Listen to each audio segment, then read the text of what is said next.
নাস জামিআ আৰু যদি এজনৰ প্ৰাণ ৰক্ষা কৰে জান ৰক্ষা কৰে তেন্তে সেইজনে ইমান সওয়াব পালে যেনিবা গোটেই দুনিয়াৰ মানুহৰে জান বচাই দিলে সুবহানাল্লাহ ভাষাই ক'ব ইমান সৰু কয়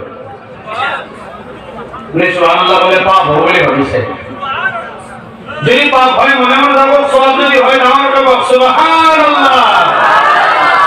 তাৰ মানে সওয়াব হয় তথাপি ইমান চিপৰামি কৰে নে সওয়াব নালাগে লাগে লাগে যেটার মানুষ নেককার থাকে বহুত সব বহুত হইছে বহুত হলেও আমাক লাগে বহুত প্রয়োজন ধনী হওয়ার পিছত যখন বিল্ডিং অট্টালিকা হৈ যায় তার পিছতো ইয়াত মই কাকো দোষ দি ক'ব বিচৰা নাই সামগ্ৰিকভাৱে যেটো দেখা যায় শুনা যায় কিছু বহু বেছি ধনী হৈ যায় তার পিছতো টেবুলৰ তলেৰে হাতখন পাতিবলৈ এৰা নাই আৰু লাগে তো সব চলা লাগে সব লাগে আমাৰ আল্লাহ এই কোৰআনত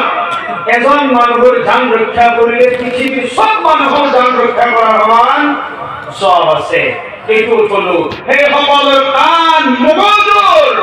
হে গোটেইবিলাক জগাৰ নীতি মই ক'ব বিচাৰিছো সেই সকলে শুনিব লাগে মানুহ মাৰাৰ কথা নহয় কোৰআনত গালি দিয়াৰ অনুমতি নাই আপোনাক যদি মই গালি দিওঁ আপুনি যদি মুসলিম হয় প্রকৃততে আল্লাহর বান্দা হয় প্রকৃত মুমিন হয় তেন্তে আপুনি মোক রিঅ্যাকশন কৰি ওলটাই গালি দিব নোৱাৰে মই যদি জাহিল হওঁ মই দিম কিন্তু আপুনি মুমিন আপুনি দিব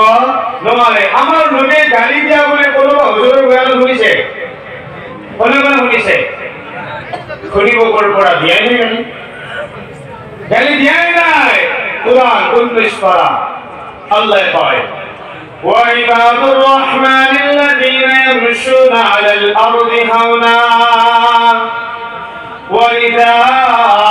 خاطبهم الجاهلون قالوا سلاما আল্লাহ পাক রব্বুল ইজ্জতে ভাই আর রহমানের বান্দায় যেতিয়া দুনিয়ার বুকুত চলাফেরা করে নম্রতা সভ্যতা ভদ্রতা মানবতা সত্যতা বজায় রাখি চলাফেরা করে মুমিনের গুণ সিফাত আল্লাহর বান্দায় যেতিয়া দুনিয়ার বুকুত জীবন যাপন করে নম্রতা সভ্যতা মানবতা ভদ্রতা সত্যতা বিনয়তা বজায় রাখি চলাফেরা করে তার পিছত যদি কোন জাহিলে আহি কোন মূর্খ আহি আমার গালি দিয়ে হে মুমিনক গালি দিয়ে আল্লাহ কয় হে মোর বান্দা তুমি গালি শুনিছা গালি শুনি গালি দিবা আল্লাহ মোক গালি পাৰিছে মই জিপ্তা খুৰাদি মানুহ গালি শুনি মনে মনে বহি থাকিম বহি থকাত নাই না না তুমি যদি রহমানের প্রকৃত বান্দা মোর তাগি শুনা আল্লাহ গালি শুনি কি করিম দেব আল্লাহ কয় ওয়াইদা খাতাবাহুমুল জাহিলুনা ক্বালু সালামা তুমি গালি শুনিলা গালি দিয়ার পরিবর্তে গালি দিউতা যেন গালি দিবি তুমি সালাম পেশ করিবা সুবহানাল্লাহ This is the beauty of Islam. যে ইসলামত গালির পরিবর্তে যে কোরআনত গালির পরিবর্তে গালি দেওয়ার পারমিশন নাই এই কোরআনত কি মানুহক মারার পারমিশন থাকিব পাৰে ভণ্ডসকলৰ ভণ্ডামিৰ বাহিৰে আন একোৱেই নহয় এই ভণ্ডসকলে সাধাৰণ শ্ৰেণীৰ মানুহখিনি নষ্ট কৰি পেলাইছে মন মগজুত বেয়া চিন্তা সোমাই দিছে যাৰ বাবে সাম্প্ৰদায়িক সম্প্ৰীতি আজি বিনষ্ট হৈছে হিন্দু মুছলমানৰ মাজত যে ঐক্যতা আছিল যে মিলত প্ৰীতি আছিল এয়া ভাঙি গৈছে কিন্তু এই সকল সমাজ সচেতন শিক্ষিত মাদ্ৰাসা প্ৰেমী কোরআন প্রেমী ইসলাম প্রেমী সচেতন রাইজ থাকতে আমি ঐক্যতাক কেতিয়াও চিনি ভাঙি যাবলৈ নিদিও আমাক কি ইসলামে বেলেগ ধৰ্মৰ মানুহক ঘৃণা কৰিবলৈ শিকাইছে শিকোৱা নাই তেন্তে আমি ঘৃণা কৰিছো কাৰোবাক কৰা নাই সেইখন কোৰআন যে কোৰআনে